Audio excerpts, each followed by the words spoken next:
It's Cash Color Cannabis, a high level of conversation, and this podcast is brought to you by Pure Rolling Papers, the healthiest rolling papers on earth.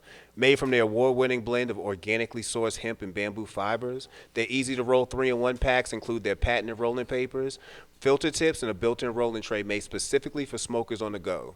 The old days of rolling bad blunts while on the go and breaking down your high-quality cannabis in your hand are a thing of the past. This pack comes with everything you need. Just add the trees. In 2021, step into the future with Pure. And for a limited time, Pure has a special deal with Cash Color Cannabis listeners. 15% off products site-wide when you type in Cash Color Cannabis at checkout. So check them out.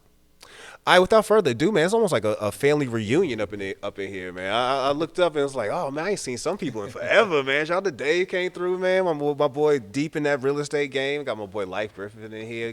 Normal, hey, shout out to Atlanta Normal. Done pulled up on the kid, man. I think they about to do something, a fundraiser, trying to go to Jamaica next year. I might roll with that.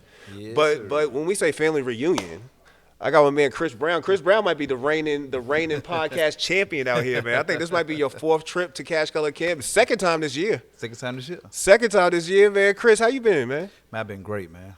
Just out here working, putting in this great work out here in the city of Atlanta and across the rest of this great country, man. Got you, man. I like how you came here and outshine me. Like, my boy came in here fully suited up, man. You know what I mean? Like, give me a heads up. You don't never give me a heads up. This is, again, 4 times. Don't never say, yo, Meg, I'm about to come in a suit. You want to kind of match? Nah, I'll just come in here looking like a whole hood. Hey, man, you know, you working, you know what I mean? So this is my uniform when I'm not in the field. I feel you, man. And you are often in the field. For those who don't know, Chris is heavy in these streets. He's an advocate for a lot of very good organizations out here. He's been a politician. He's held work for unions, man. Like, he's done a little bit of everything. So tonight we're gonna talk to him about his latest venture, man, being an executive director. National director of the National Cannabis Party. Yes, sir. We're gonna get into this Atlanta mayoral race that's going on right now. I already gave him my feelings off air. I said I'm gonna keep some of them off air, man. Right. But we got a mayoral race we're gonna discuss and a whole lot more, man. Without further ado, man, my man Chris Brown in the building. How you doing? Hey. What a pleasure to be on Cash Color Cannabis, man. It's just the most astounding thing that we can ever do. Oh, stop it, bro. You know, it's crazy, too, because it's not like I haven't seen you in the last 2 weeks. Like, we was in Vegas together not too long ago for MJ Biz. Yes. And that's when I really realized, yo, not only is Chris out here, but he's really pushing this National Cannabis Party, man, and I see who you pushing it with, and I see the traction it's making. And I was like, then, I got to get him on the show, and we got to talk about that. Yeah, man. So we out here with Redman as co-founder of NCP. Mm-hmm. We've been out this year. It's going on our first year. National Cannabis Festival was the last big event that we did where they went on the stage among thousands of people and let people know that there's a people party out here for you in the cannabis industry.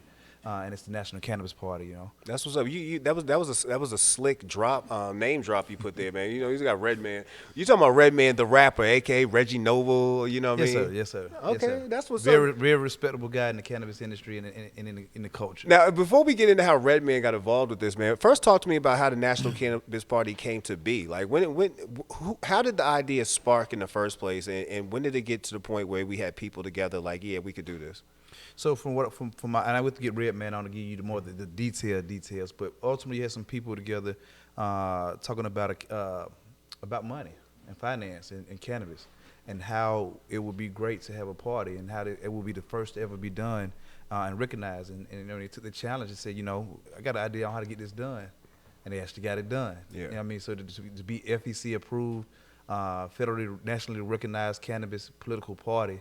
It's the most phenomenal thing ever, bro. So who are the people involved here with the National Cannabis Party? Because I know, like you said, Redman's part of it. I know Damon Jackson, Safita, who's our president, Andrew Behringer. I mean, it's a whole crew of people that's helping found the roots of the National Cannabis Party. Yeah. So, and speaking of the party, man, what are some of the things the party actually stands for? You know, I know one of the key points has to be legalization. Yes. But aside of that, what are some of the key things that the National Cannabis Party is pushing? Job creation, equity among the plant, making sure that we have some of the most progressive laws in that, you know what I mean, research and development, that in the whole entailing of the plant, that we're making sure that academia is a part of what are some of the things that we're doing, you know. It's going to be a lot of regulations that come out around this plant because as we have more people using the plant, you're going to have more of a black market start to grow and a lot of people start to misuse it. And some of it's going to be intentional, you know. It's a lot of people that don't want to see this plant come to fruition. Yeah. So Yeah, a lot of people don't, and it's crazy. It's good that y'all started an actual party because from Republicans and Democrats, we still have a fight about legalization and who really does want it. And speaking of Republicans and Democrats, there's already been a lot of money rolling into different parties, especially those two, but even Libertarian Party. You know what I mean? Like there's parties that do keep some money around, and it takes money to keep this going. How does the National Cannabis Party plan to kind of stand out amongst this crowd of people who are heavily funded, you know what I mean? And definitely in when it comes to Democrats and Republicans have any libertarians have roots in this country that go far back than than y'all do. well, for the most part, this is a party for cannabis, and so we're solely based for cannabis and its ancillaries and how we evolve the plant. And it doesn't matter if you're Democrat or Republican or Libertarian. You know what I mean? No matter your affiliation, your part. This is your party. You know what I mean? This is a real people party type movement where cannabis is a civil rights issue. And so we're now banging on those issues and saying, hey, we want to make sure that we create this industry and to make sure that the people who are the pioneers of this industry aren't left behind, making sure that they're inclusive, using the knowledge that they know, because again, it's never been studied so much, you know what I mean, in terms of massive research being done. But we're asking for that. There's a lot of conditions, and we're seeing the benefits of the plant in these open markets that's coming open, whether you're adult use or medical. We're seeing the benefits. So let's make sure that with all this trauma and stuff that's going on, that we're making sure that we're being more holistic in plant medicine. So when it comes to the party, are y'all actively trying to push various politicians across states who saying are part of the party? Like, are y'all trying to push them into positions such as like local local senators, local representatives, even national? So we pretty much started. It starts on a congressional level. So it's mostly about the presidential election and for Congress. But of course, all parties all start for the people, and the people starts in these various states and municipalities. And so from the grassroots efforts, we are building our base. There's many people, as we've seen the polls about cannabis and how the increasing numbers who have changed their mind about the use of cannabis. Those are people who are progressive enough to be a part of this party, because it's just about the education about what's going on, and that's what most people are lacking, is the education. Things are being overly taxed in certain areas, but when you think about your medicine, we're going to tax the medicine, and it causes a problem in the pharmaceutical industry. But there's a win-win where we build this out to where all patients can have access to this plant. Bro, I'm glad you said the pharmaceutical industry, because when you said tax medicine, I know they was like, he's spitting. Yeah, tax medicine. How did you get affiliated with the party? Clubhouse. Of course. It all started on Clubhouse. Andrew Barringer and among other people, they would have those rooms about cannabis, and there was many conversations, and you know how we're doing the work in the various states, and we're having very intellectual conversations and some heated debates among some. But that led to me understanding that there was a party that was created. They expressed the interest, and at some point we would come together and reach out. And one day I got a phone call, and they wanted me to join a meeting, and I joined the meeting, and it became an interest, and I came. Obviously, they had conversation before I got there, and I came recommended to help build out the Georgia chapter, the Georgia State Committee. That's what's up, man. It's so crazy that happened on Clubhouse. Clubhouse has to be my least favorite platform, man. Like I can't do it. It's almost like talking on the phone, like one of those what was it, chat lines? The chat line, yeah. Bro, I used to hang up on those quick. Like there's no way I sit here with y'all for 2 hours while y'all keep resetting this room. No way, man. I don't know how y'all be having the patience to do Clubhouse, bro. Hey, man, it actually started off very cool for me. I would do it on my late night, so I'm always often up late night. So just trying something new, but. For me, I kind of fell off, and I'm not saying this is the reason, but I fell off during the time that they let Androids come on. Now, you ain't saying nothing. I got an Android. I remember when somebody told me you can get it now, but I had an iPad too. My wife got one, so I was on Clubhouse early. Everybody kept trying to invite you. You know what I mean? Like using some special, right. Like it was secret society. Hey, bro, I got an invite for you. I'm like, all right, I'll take one. So initially, when I was first on it around with the Apple people, like I used to say when it was elitist, when I was around with the Apple people, it was fun. Yeah. Like, it was just fun to listen to sometimes, because I'm like, I would go to rooms like this. Like, I went to one room where it was magicians giving the tips on how to market, like magicians giving marketing tips. I'm like, Right. all right, that's wise. Another one, I used to go in audition rooms. Like Right. people would audition for films and stuff, but they be doing it like this one girl auditioned for The Crow in The Wiz, and she gets on, she goes, caca, caca.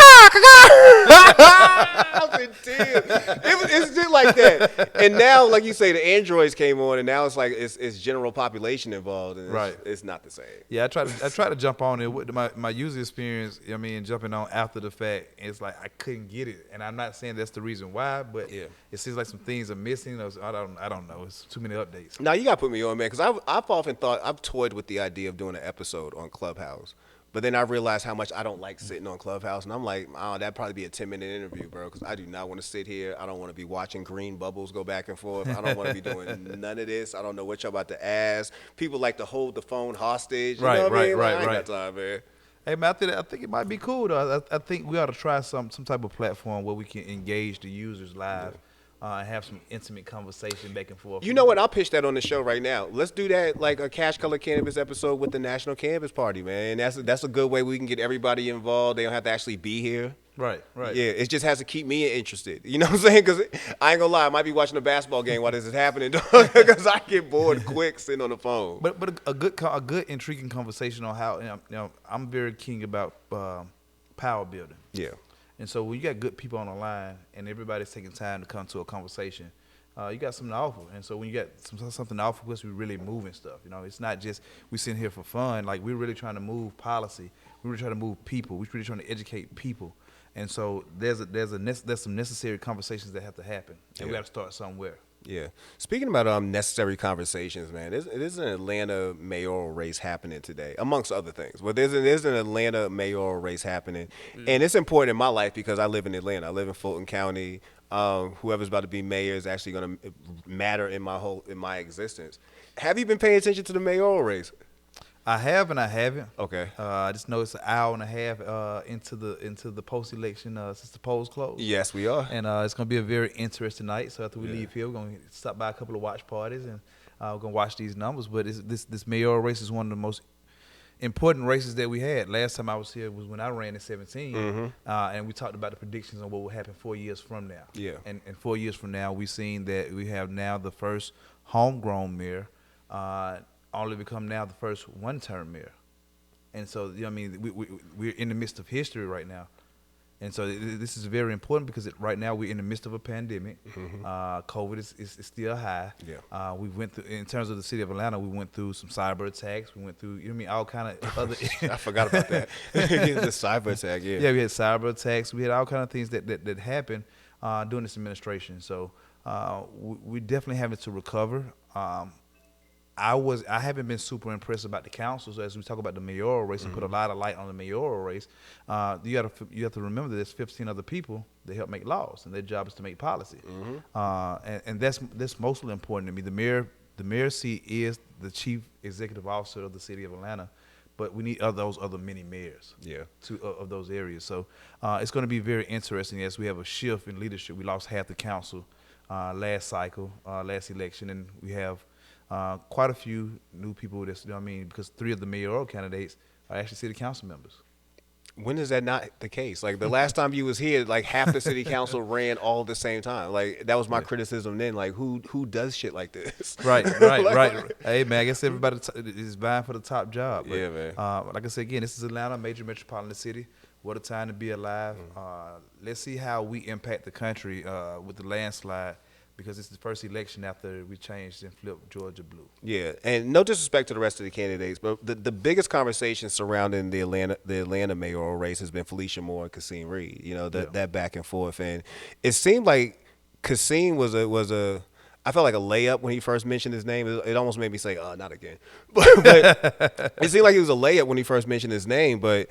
As over the last couple of weeks, Felicia Moore has really been giving him a real run for his money, and in some polls, she actually appeared ahead of him. And I feel like, well, first off, how do you feel about both of those candidates? Like, as far as if one was the mayor, would you be happy if either one of those was the mayor? Well, for me personally, I don't know about happy. I'm gonna have to work with any administration that come in, as I have over the last 15 years. There are some concerns, the things that I have learned about certain things in terms of voting trends and certain pieces, but you know what I mean, I'm paying attention now, you know, Yeah. and I know that the with so many candidates running in that election that, you know what I mean, once you get to a runoff, of course you don't have the luxury of being able to wait to the last day to figure out who your candidate is, but you should definitely be an educated voter, you know what I mean, take advantage of the opportunities and not just the hate mail, Yeah. you know, and because it seems like right now it's Kasim versus everybody. It was Kasim versus everybody when he was in the office, bro. Like that was the thing that used to turn me off about this dude. I'm like, yo, why can't he just pipe down something? Like, bro, you always turned up for no reason. Well, I can say this right here, and I'm not. This is not an endorsement of Kasim, but I watched the first bullets get thrown. You know what I mean? He wasn't antagonized at that time, but I have watched how he responded, which seems to be a little bit better than what I think he would have done. You know what I mean, 4 years ago. He does seem a little bit more calm now, because even when we was talking about the situation when he got approached by that woman who lost her house, Right. he didn't trip. You know what I'm saying? Like it was more funny to me that he was about to leave. Like, bro, you about to leave a debate. Like, he gets up in the middle of the debate and say, I got somewhere to go. I was like, dog, this is why I can't vote for you. like who do shit like this? Well, we had candidates that didn't show up at all. Like, you know what I True. mean? One thing about it, the forums are there and the debates are there. For some people, it's more about voter contact. You know what I mean? Actually touching real people. Yeah. And so, you know what I mean? I can't say that's why he was leaving or that I wasn't in that position to understand that. But it's about touching the people. And for myself, I'm looking for people who are going to be able to touch the people, who are going to be able to bring the people together and actually have a plan to make a difference. Yeah. Now, and I mentioned that story because, like I said, I felt like it was a home run for him at first. Like, there's almost no way he can't win this. And then these last 2-3 weeks, it's almost been like, yeah, it's Kasim versus the world at this point, man. The NAACP done came out and said, we will not, you know what I'm saying, endorse this man, and gave a written statement and put it on social media as to why. Right. And then you had the situation at the town hall, and I was like, this might not be it for the boy right here. So just to not make it a Kasim conversation or a mayoral or a mayoral conversation, I'm gonna take a step to the side. I'm gonna say that during the time that we're fighting the most about voter suppression, that we are really suppressing the vote because it's not about a person. Yeah. What is your plan? I'm looking for people who's going to have that leadership capability to talk about what I'm going to do. I understand that part, but the community doesn't have a plan, and that's a problem. Yeah. And so therefore we will lose to whomever may come mayor because the community is not together. And we're pushing them further away. It's like being on Clubhouse. You know what I mean? I don't want to go in there no more. I don't even want to hear no more about the mayor. I don't want to hear nothing about nothing. I'm dead. Yeah. I didn't vote today. I forgot. Yeah, actually, a lot of people probably did today. No, but Seriously. I talked to somebody on the way over here. They said, "Oh yeah, Yeah, you probably forgot. And so I voted, but I'm saying there's a lot of people that probably didn't vote, and there's a lot of reasons to vote. Like I just said, there's a record turnout of people in the last election, which is the Warnock, Ossoff runoff election, and so we're seeing this energy, man. Like I said again, and it's just not good. With public safety being one of the number one issues out here in the city of Atlanta and across the country, we need people to be more aware because in public safety, Atlanta is one of the most progressive. And so this is going to be a time to see what people are going to do. You know, I'm interested in this runoff. You know, so you did mention that we did witness the first homegrown Atlanta mayor, who's also the first one-term mayor, Keisha Lance Bottoms. Right.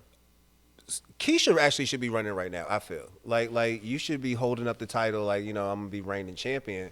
And I was shocked when she decided she wasn't gonna, you know, run again for her position.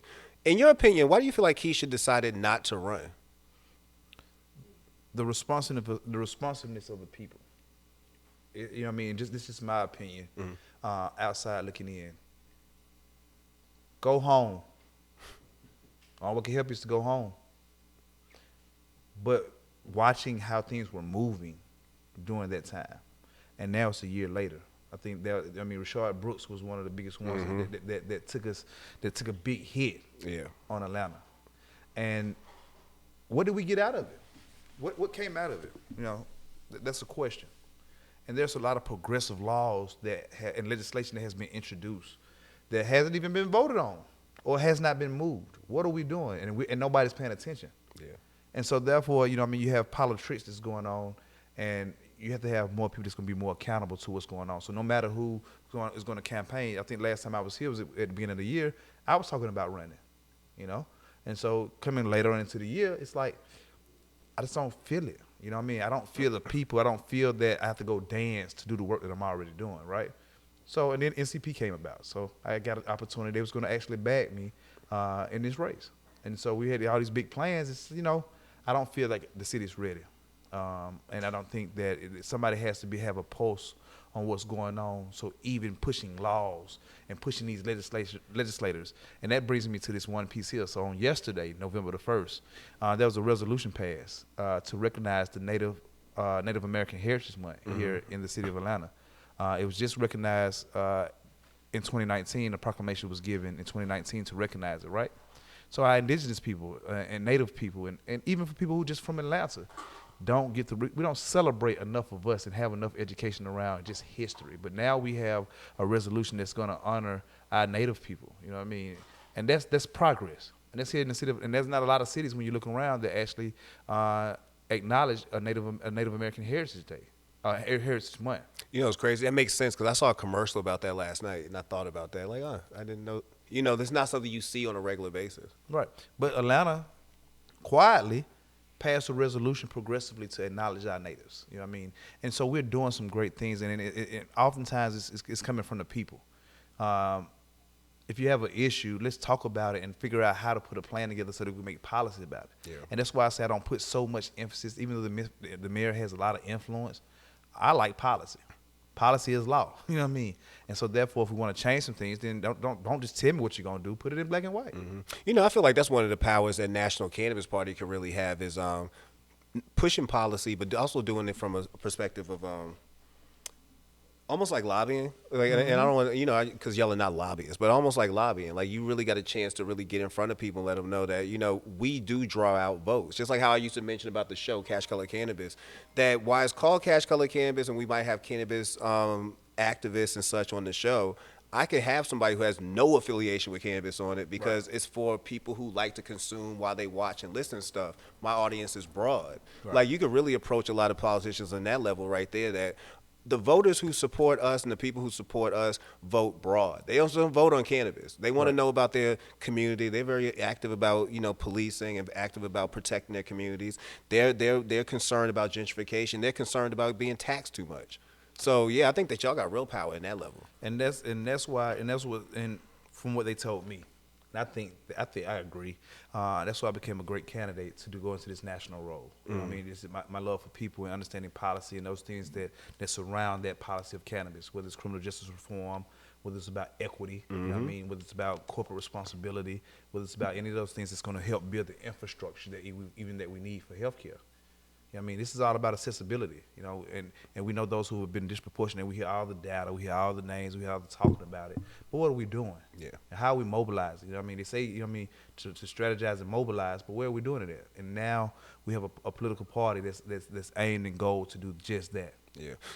Has the National Cannabis Party laid out what they want to do or what their agenda is going to be for 2020? Because we're almost there. You know what I mean? If they haven't thought about it yet, we're almost there. So for 2022, Georgia is the first state that we're organizing in. So right now, which is why it was also important that I made sure I got here, is that it's time to start the organizing committee for Georgia. And Vegas was the start of that, you know, taking that energy from Vegas, bringing it back here. But it started at the National Cannabis Festival. And that's because by the time we got to the National Cannabis Festival, that's when we declared that Georgia would be the next state. And so we took that same energy out. Okay, let's go out here to Vegas. What made them pick Georgia, like of all places? So Georgia, why not Georgia?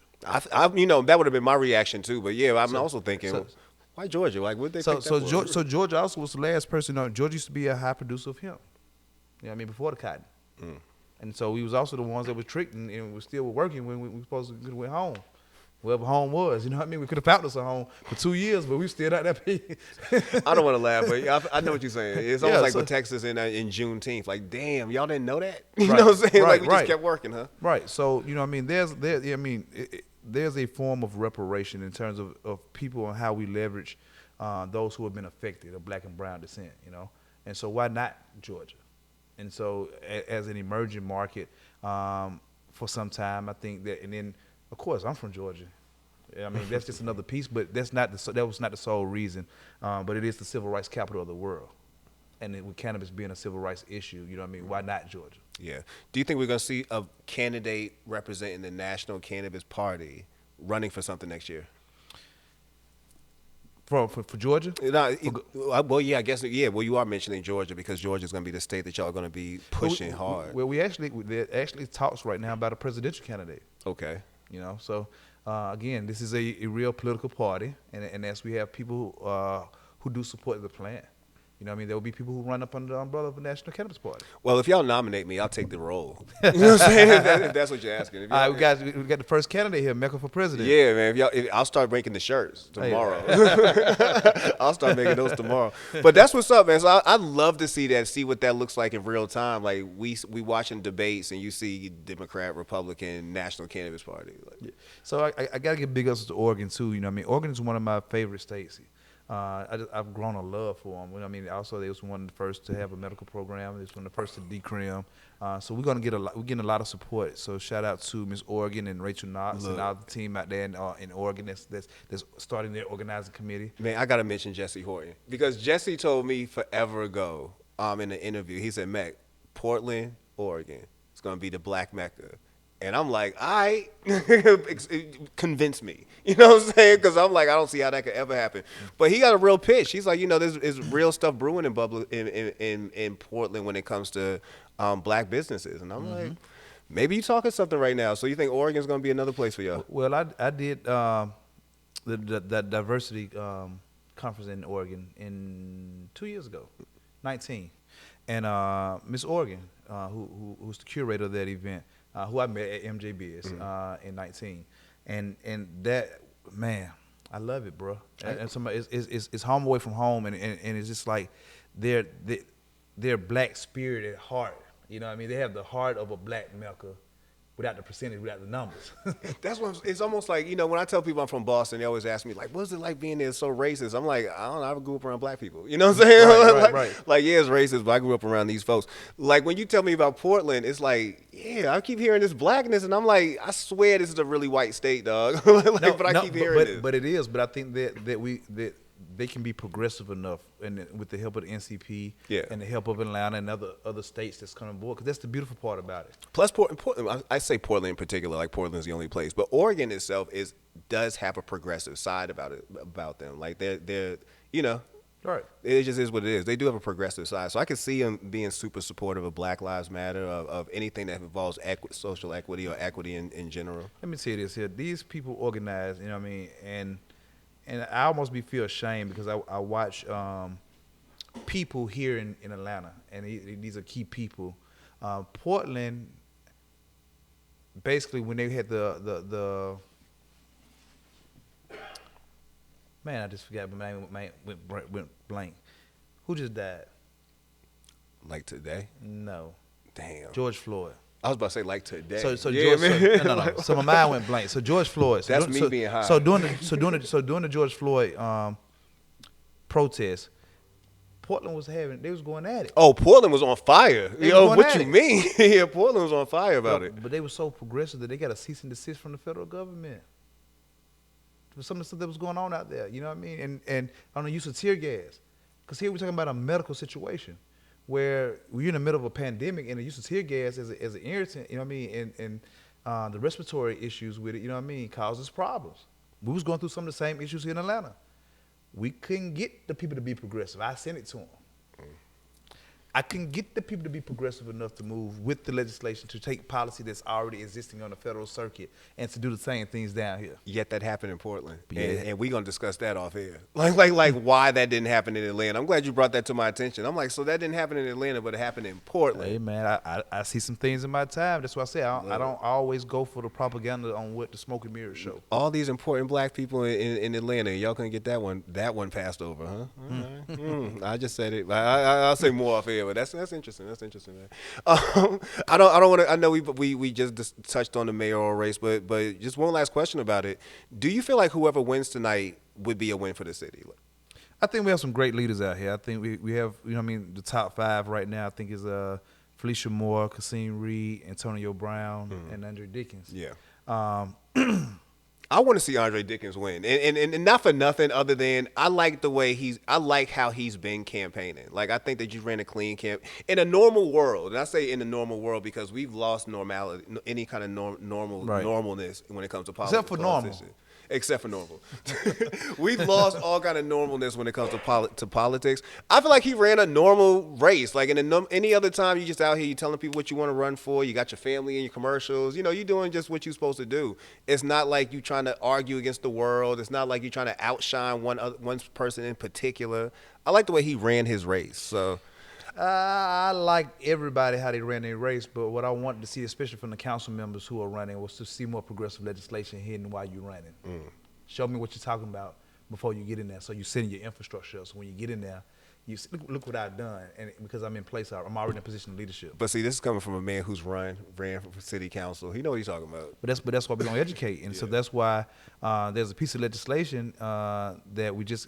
So also on my other hat, I'm the APAB, which is Atlanta Planning Advisory Board Public Safety Chair, and there's been pieces of legislation that has come down that hasn't been enacted on, and so you start getting real political when you don't put it out. But it's like, y'all signed off on these documents that's going to do a feasibility study, because what came out of Rashard Brooks was this legislation for public safety and wellness, and now everything about police training and community policing. Well, where are we now with that?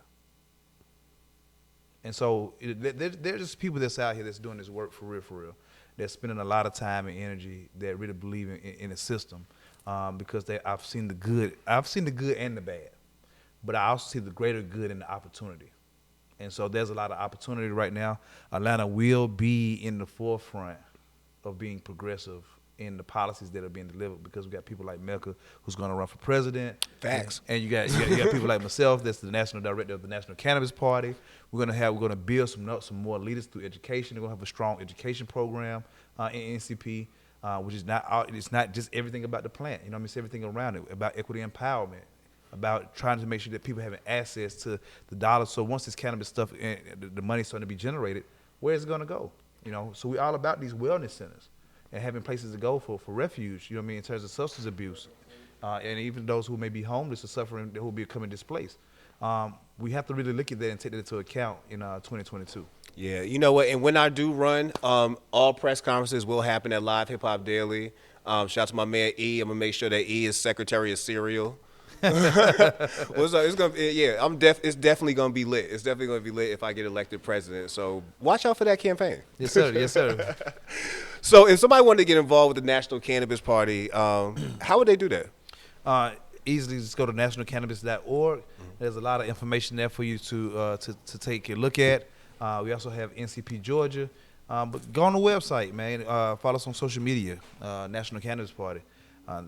We're gonna be right close to you. We're on your bumpers. It's not gonna be the first or last time that you hear about it. It's gonna be a big phenomenon when some of these great announcements, especially that Compassion Act for Georgia for 2022. That's what we're working on right now. Yeah, this is gonna be my campaign manager right here, man. It's gonna be my voice, like, cause I can already see it. I could do a good campaign, but like a wrestler, I'm gonna need a manager, man. I need a voice piece, man. Yes, like sir. you're gonna be my Jimmy Hart. Let's get it. Just give him a microphone, a megaphone. You're gonna be my Jimmy Hart. Chris, I appreciate you for coming through and dropping knowledge. We're gonna switch these channels again, man. I know we've been watching. We got CNN on the back. We've been watching some of the campaigns roll out. But we gotta get back to this Hawks game. Hawks. Oh my God, Braves game, man. Let's see who they. World Series. So, man, if the Braves win tonight, Don't go to Cobb County. Like if the Braves win tonight, stay away from Cobb County, because they gonna turn that city upside down. Now, I'm gonna tell you the interesting conversation. Yeah. If the Braves win tonight, or if they just win the World Series, and what that does for the Native American conversation. Well, we already got Washington, the team. So I think Atlanta, the team, that's going to be such a fight. I think we're more progressive. I think that there's groups of natives that's working with the Braves, that has been working with the Braves. Ooh, and I read that in one of the native councils, they work with the Braves on sensitivity. Oh, bro, I feel like Marjorie Greene, Herschel Walker, Donald Trump, they ready for this conversation. Ready for this conversation. They ain't gonna let that go, man. Hey, but that's why we control our own narrative, though. Yeah. You know, we're not gonna let people control our narrative. We're gonna have the conversations and and we're gonna figure this out. You know, lying though, man. Yeah, if they win, that's definitely gonna amp that conversation up because we sure do got Washington the team. You know what I'm saying? They just they just call them Washington at this point. I think Cleveland going the same route too with the Indians. Are they? I think I always felt like that if you want to talk about an obscene, racist, just stupid logo was the Cleveland Indians. Like just the big smile, Right. like all that's been Right. ridiculous since I've been old. I used to be a big baseball fan, man. That's Yeah. been ridiculous since I was a kid, man. Like I get yeah. yeah, way more. I mean, again, Redskins, the name itself is kind of So just to give you on top of what NCP is doing, NCP is also forming a commission at the federal level for Native tribes. So there's a tribal commission under NCP. okay. And so we're organizing and making sure that the tribes have a place, again, at the federal level to be recognized. And so we have a very deep interest and root and compassion, even with my family being of Native descent. And most of us, and I think there's a lot of driving conversation around that, around your bloodline and who you are.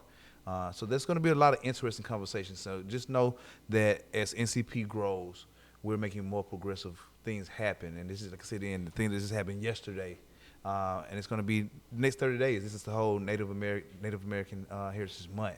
So let's make sure that we're getting tapping in. I'm coming to see you. You know what I mean? We're going to do a live. We're going to do something.